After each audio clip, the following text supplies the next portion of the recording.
Welcome to this tutorial.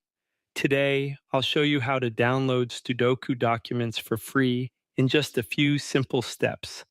There are two methods to achieve this. Let's start with the first one. Before we start, please make sure to subscribe this channel and your like is very important for us.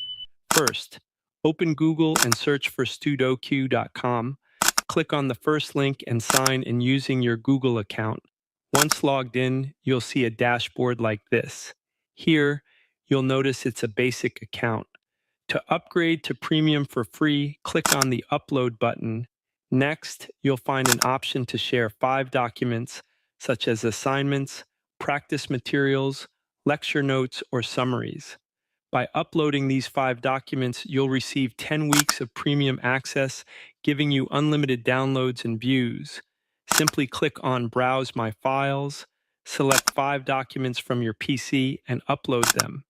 After submitting, fill out the required details and proceed to the next step. Once approved, you'll get 14 days of free premium access for each document, meaning 5 approved documents equal 10 weeks of premium. You'll also be helping thousands of students improve their studies.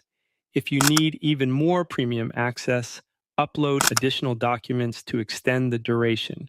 Once done, return to the home page, browse available documents, and click the download button to access the content. The second method is a simple 3-day free trial. Just fill out the necessary details, and you'll get temporary access to premium features. So, those are the two legal ways to download Studocu documents for free in just a few steps. Try them out and enjoy the benefits of premium access.